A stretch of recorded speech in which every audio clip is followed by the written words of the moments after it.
Hello hi welcome नमस्ते, मेरा नाम ऋतिक और आज हम फिर से बात करने वाले हैं एक और इंटरेस्टिंग कंसेप्ट के ऊपर। तो ये वीडियो सेमेस्टर 5 के उन बच्चों के लिए मोस्ट इंपॉर्टेंट होने वाली है जिनके पास सब्जेक्ट है इंटरमीडिएट माइक्रो इकोनॉमिक्स सेकंड। तो चलिए शुरू करते हैं आज का कंसेप्ट। तो हम बात करते हैं प्राइस डिस्क्रिमिनेशन के बारे में, जो टॉपिक था लेसन नंबर 2 का। और आज हम बात करने वाले हैं सेकंड डिग्री और थर्ड डिग्री के प्राइस डिस्क्रिमिनेशन के बारे में, क्योंकि मैं फर्स्ट डिग्री को समझा चुका हूँ प्रीवियस वीडियो में। जिसने अब तक वो वीडियो ना देखी हो पर जाके वो वाली वीडियो देख लेना, उसके बाद ही आप इस वाली वीडियो पे आना, ताकि आपको बेसिक चीजें जो है प्राइस डिस्क्रिमिनेशन की पहले से ही पता हो। ठीक है, तो बात है आज कंसेप्ट के ऊपर। और इस कंप्लीट सीरीज के नोट्स भी बन चुके हैं। जिन बच्चों को नोट्स परचेज करने हैं वो इस नंबर पे जाए 9667836336, यहाँ पे व्हाट्सएप करके नोट्स ले सकते हैं। नोट्स में आपको दो चीजें मिलेंगी, एक जो भी आपका स्टडी मटेरियल है उसकी पीडीएफ, दूसरा जो भी इंपॉर्टेंट क्वेश्चन आंसर है जिसमें आपके प्रीवियस क्वेश्चन आंसर भी इंक्लूड होंगे उसकी पीडीएफ। अब आते हैं आज कंसेप्ट के ऊपर। तो आज का जो कंसेप्ट है वो है हमारा सेकेंड डिग्री प्राइस डिस्क्रिमिनेशन क्या होता है। तो चलो देखते हैं। तो सबसे पहले समझते हैं प्राइस डिस्क्रिमिनेशन क्या था। मैंने आपको समझाया था कि जो मोनोपोली है वो अपनी अलग अलग फैसिलिटीज के लिए, ठीक है, अलग अलग चार्जेस करती है अलग अलग लोगों से। ठीक, उसको हम क्या बोलते हैं? Price discrimination. मतलब जब एक फर्म अपने ही गुड्स और अपनी ही सर्विसेज के लिए अलग अलग लोगों से अलग अलग तरह का पैसा वसूले, उसको हम क्या बोलते हैं? प्राइस डिस्क्रिमिनेशन बोलते हैं। जिसमें से हमने first degree price discrimination previous video में डिस्कस किया था, जिसमें क्या था? सिर्फ सिंपल सी बात थी कि अलग अलग लोगों से अलग अलग पैसा लेना सेम गुड्स और सेम सर्विसेज के लिए। लेकिन हम बात करने वाले हैं एक तो सेकंड डिग्री प्राइस डिस्क्रिमिनेशन के बारे में और एक थर्ड डिग्री प्राइस डिस्क्रिमिनेशन के बारे में। अब समझते हैं सेकंड डिग्री प्राइस डिस्क्रिमिनेशन क्या होता है। देखो, कई बार क्या होता है, लोग जो है वो क्वांटिटी अलग अलग तरीके से परचेज करते हैं। मतलब कोई कम क्वांटिटी में गुड्स को परचेज करता है, कोई ज़्यादा क्वांटिटी में गुड्स को परचेज करता है, कोई बल्क में परचेज करता है। जैसे आपने सुना होगा ना, चेन्स होती हैं प्रोड्यूसर की भी। अब कोई कंपनी से डायरेक्टली परचेज कर रहा है, कोई होलसेलर है, कोई रिटेलर है। तो इस तरीके से जो है, या फिर कई बार लोग डोमेस्टिक यूज़ के लिए भी परचेज करते हैं। तो वो डिपेंड करता है हम परचेज किस लिए कर रहे हैं। और परचेज की क्वांटिटी के हिसाब से भी कई बार जो बिजनेस है वो अलग अलग तरह के प्राइस चार्ज करता है। अब कोई बंदा हैवी अमाउंट में लेगा तो वो क्या लेता है? अपने बल्क पे डिस्काउंट लेता है, यानी कि उस टाइम पे कंपनी उसे डिस्काउंट देती है कि आपको सिर्फ इतना ही प्राइस देना पड़ेगा, वो चीज़ आपकी हो जाएगी। ठीक है, तो इसको हम क्या बोलते हैं यहाँ पे? सेकंड डिग्री प्राइस डिस्क्रिमिनेशन, है ना। जैसे आपने देखा होगा, लड़कियाँ क्या करती हैं आजकल की लड़कियाँ जो है वो ड्रेस देखती हैं अपने वहाँ के मार्केट में, लोकल मार्केट में।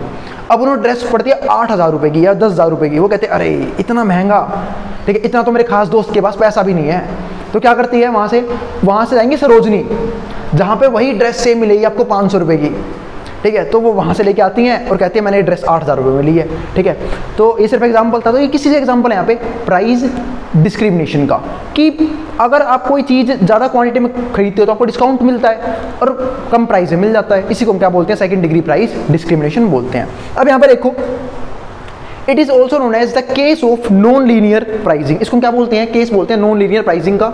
मतलब जब प्राइस फ्लक्चुएट करते रहे, since it means that price per unit of output is not constant. यानी कि जब जो प्राइस है पर यूनिट आउटपुट का है वो कांस्टेंट नहीं है। कई लोगों ने देखा होगा, जब हम शॉपिंग करने जाते हैं हम लोग जनरली क्या बोल देते हैं कि हम ना इसके 5 किलो लेंगे, 10 किलो, 20 किलो, 50 किलो, या फिर मैं सीधा 12 मतलब 1 डजन लूंगी, 2 डजन, 3 डजन, ऐसे बोल देते हैं हम लोग। ठीक है, फिर लूंगा।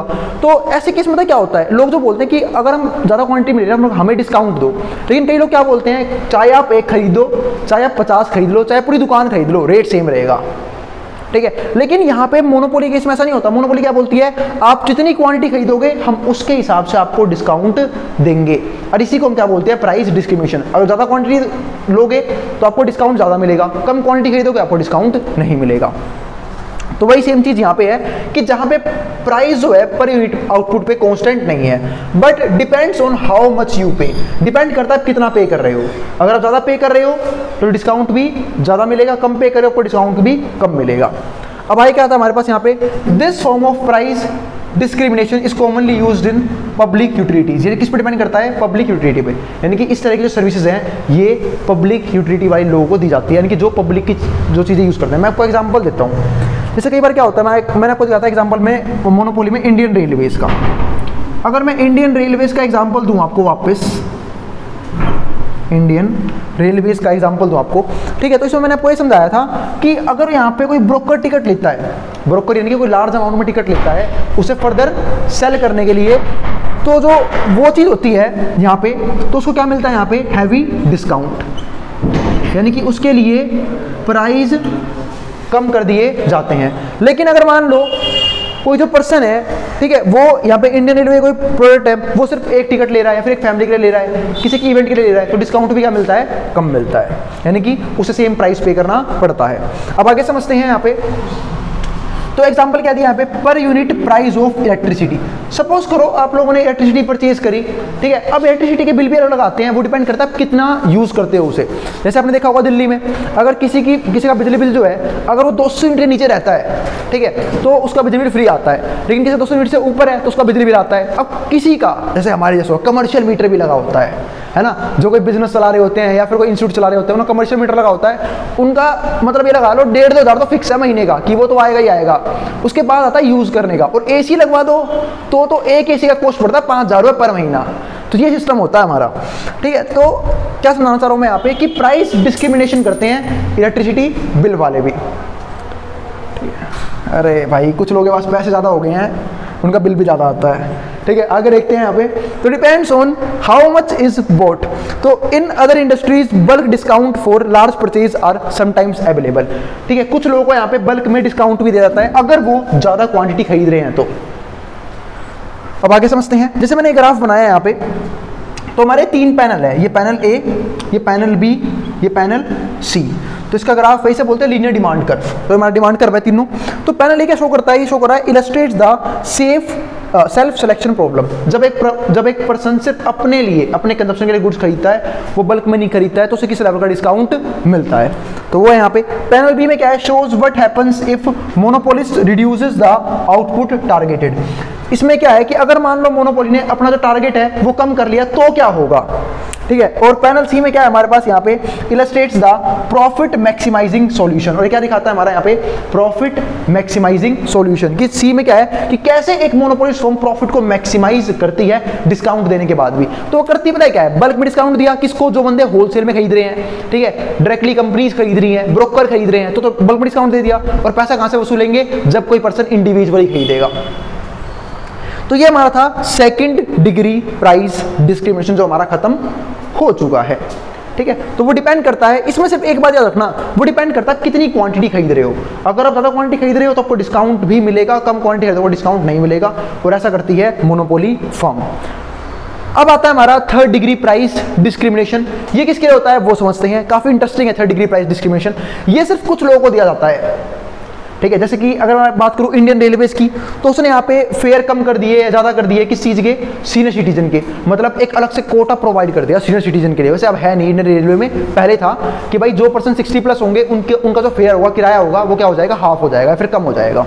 इस तरह का सिस्टम था इंडियन रेलवेज के अंदर डिस्काउंट का। अब यहाँ पे देखो, तो monopoly sells to different people. Monopoly जो है वो डिफरेंट पीपल को सेल कर रहा है एट डिफरेंट प्राइजेस, अलग अलग प्राइजेस पे। अब वही देखो, अगर वही सेम टिकट, ठीक है, अगर एक बच्चे का होगा तो वो फ्री में हो जाएगा, अगर वो 5 साल छोटा है तो। अगर वो अडल्ट है तो उसका पूरा प्राइस लगेगा। अगर वही पर्सन एक सीनियर सिटीजन है तो प्राइस क्या हो जाएगा, कम हो जाएगा। आपने एक चीज़ देखी, सेम गुड्स है, सेम सर्विसेज है, फिर भी भेदभाव हो रहा है, ठीक है। तो ये क्या है, प्राइस डिस्क्रिमिनेशन, वो भी किस डिग्री का, थर्ड डिग्री प्राइस डिस्क्रिमिनेशन, ठीक है। तो यहाँ पे एग्जांपल दिया, तो यहाँ पे फैसिलिटी में कोई चेंज नहीं आया। सपोज करो वही एक स्लीपर की टिकट है, एक स्लीपर की टिकट है, यहाँ पे फैसिलिटी सेम रहेगी, बस सोने के लिए सीट मिलेगी इसमें। तो यहाँ पे अगर मान लो कोई बच्चा है तो उसकी टिकट क्या रहेगी, फ्री, मतलब 5 साल से छोटा है तो। अगर अडल्ट है तो टिकट क्या रहेगा, फुल फेयर रहेगा उसका। और वहीं अगर सीनियर सिटीजन है तो फेयर क्या हो जाएगा, बढ़ जाएगा। तो monopoly sells to different people at different prices. तो इस केस में जो मोनोपोलिस्ट है वो अपने प्रोडक्ट को सेल करता है अलग अलग लोगों को अलग अलग प्राइजेस पे, but every unit of good sold to a given group is sold. पर ध्यान रखना, अगर उस ग्रुप के किसी भी मेंबर को सोल्ड कर रहा है तो सेम प्राइस रहेगा। सपोज करो अगर सीनियर सिटीजन को सेल कर रहा है तो कोटा सेम रहेगा सबका। अगर बच्चों का फेयर है तो फ्री ही रहेगा वो, अगर वो अडल्ट का फेयर है तो फुल फेयर देना पड़ेगा उसे। तो इस तरीके से सेम रहता है अगर सेम ग्रुप का मेंबर है तो। Third degree of price discrimination is most common form of price discrimination. ये मोस्ट कॉमन फॉर्म है प्राइस डिस्क्रिमिनेशन का। जैसे कई बार क्या होता है, आप लोग कभी गर्मियों में यहाँ पे चले गए वाटर पार्क वगैरह में भी, वहाँ पे भी स्टूडेंट्स को स्पेशल डिस्काउंट मिलता है, क्योंकि स्टूडेंट के लिए जो है वो टिकट जो है थोड़ी सी अनअफोर्डेबल होती है। क्यों, पेरेंट्स मानते नहीं जल्दी से पैसे देने के लिए, तो वो सोचते हैं तो सस्ती में टिकट मिल जाए। या फिर मूवी वगैरह की, सपोज करो आप कभी कॉलेज गए हो, ठीक है, और आपको अपने खास दोस्त को मूवी पे लेके जाना है, ठीक है, अब मूवी पे लेके जाओगे, ठीक है, तो भाई उसका पैसा भी लगेगा, फ्री में तो मूवी मिलेगी नहीं, तो कई बार डिस्काउंट भी मिलता है इस चीज़ के अंदर, और जो वो डिस्काउंट होता है उसी को हम क्या बोलते हैं यहाँ पे, थर्ड डिग्री प्राइस डिस्क्रिमिनेशन। वरना आपकी बेइज्जती हो जाएगी खामखा। अब आप लेके गए 200 रुपये, टिकट 250 रुपये की, ठीक है, वही बोलेगी अरे क्या सा बंदा है ये, पैसे नहीं होते इसके पास, ठीक है। तो ये सारी चीज़ें, तो एग्जाम्पल्स में क्या आया, student discounts at movies, movie पे जो डिस्काउंट मिले स्टूडेंट्स को। दूसरा सीनियर सिटीजन डिस्काउंट एट, ठीक है, ड्रग स्टोर। अब बेचारे सीनियर सिटीजन वो इस उम्र में मूवी देखने तो जाएंगे नहीं, उनको कहाँ पे मिलेगा डिस्काउंट, दवाइयों की दुकान पे, ड्रग स्टोर पे, है ना। दवाई जो किसी के जोड़ों में दर्द हो रहा है, किसी से चला नहीं जा रहा, वैसे तो आज तो तुम लोग भी बूढ़े हो चुके हो गए इसी उम्र में, ठीक है। अब आगे देखते हैं यहाँ पे, तो ये हमारा है इसका लीनियर डिमांड कर्व। अब लीनियर डिमांड कर्व में क्या है, ठीक है, तो ये देखो, ये हमारा प्राइस P1, ये हमारा प्राइस P2। अब ये क्या है, price discrimination with linear demands. इसका मतलब कि प्राइस डिस्क्रिमिनेशन कैसा होगा अगर डिमांड कर्व लीनियर है। तो अब यहाँ पे समझते हैं, if the monopolist can charge only one price, अगर मोनोपोलिस्ट जो है वो सिर्फ एक प्राइस चार्ज कर रहा है, इट विल चार्ज P1, तो वो क्या लेगा यहाँ पे, P1 प्राइस लेगा और वो इतनी क्वांटिटी सेल करेगा। लेकिन अगर मान लो मोनोपोली के केस में प्राइस डिस्क्रिमिनेशन अलाउड है, मतलब वो प्राइस को डिस्क्रिमिनेट कर सकता है, लोगों से कम ज़्यादा प्राइस ले सकता है, तो वो P2 पे जाएगा, ठीक है, प्राइस 2 और क्वांटिटी 2, मतलब मार्केट 2 पे जंप कर जाएगा वो इस केस में। तो इस तरीके से काम होता है किसमें, मोनोपोली के अंदर। तो अगर प्राइस डिस्क्रिमिनेशन अलाउड है फिर तो पूरे मार्केट को कवर करने की कोशिश करता है। आज आप देखो ना, इंडियन रेलवे का मैं एग्जांपल देता हूँ, अब इंडियन रेलवे ने पूरा मार्केट कैप्चर कर रखा है, चाहे वो अमीर लोग हो। अब किसी को पसंद है लग्जरी, अब बेचारा लग्जरी पसंद है तो बेचारा AC का Tier 1 की टिकट लेगा, या Tier 2 की, या Tier 3 की, ठीक है। अब बेचारा कोई सा मिडिल क्लास फैमिली से है, वो स्लीपर की टिकट कटवाएगा। कोई बेचारा गरीब है, वो जनरल की टिकट में लेगा, जिसमें भेड़ और बकरियों की तरह लोग भाई रहते हैं, ठीक है। तो अलग ही लेवल का वहाँ पे वो तो माहौल बना होता है, भीड़ ही भीड़ होती है वहाँ। ठंड के मौसम में गर्मी की जरूरत नहीं है, एक्चुअली में गर्मी मिलती है वहाँ पे, ठीक है, इतनी भीड़ होती है जनरल के डिब्बे में।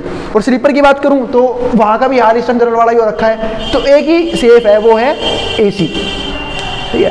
तो आपने देखा इंडियन रेलवे ने सब कुछ कवर कर रखा है, अमीर से अमीर लोगों को और गरीब से गरीब लोगों को पहुंचेंगे सारे टाइम पे, लेकिन पैसा चार्ज क्यों हो रहा है एक्स्ट्रा, अपनी अलग फैसिलिटीज के लिए, ठीक है। तो ये हमारा था प्राइस डिस्क्रिमिनेशन कंप्लीट कंसेप्ट। तो 2 वीडियो में हमने प्राइस डिस्क्रिमिनेशन कंप्लीट देख लिया है। फिर भी कोई भी डाउट हो, कोई भी क्वेरी हो, उसके लिए कमेंट बॉक्स में आप कमेंट कर सकते हैं। मिलेंगे हमने अगली वीडियो में, जहां पे हम बात करेंगे मोनोपोली के नेक्स्ट कंसेप्ट के बारे में। तो प्राइस डिस्क्रिमिनेशन हमारे यहाँ पे खत्म होता है, सेकंड भी खत्म करवा दिया, थर्ड डिग्री भी दिखा दिया, फर्स्ट डिग्री मैंने प्रीवियस वीडियो में डिस्कस कर लिया था। और अगर वीडियो पसंद आई हो तो वीडियो को लाइक किए बिना मत जाना, और चैनल को सब्सक्राइब भी कर देना ऐसी वीडियोस के लिए। मिलेंगे अगली वीडियो में एक नए कंसेप्ट के साथ, जिसको जो उतार सकता है मैं बोर्ड के सामने से।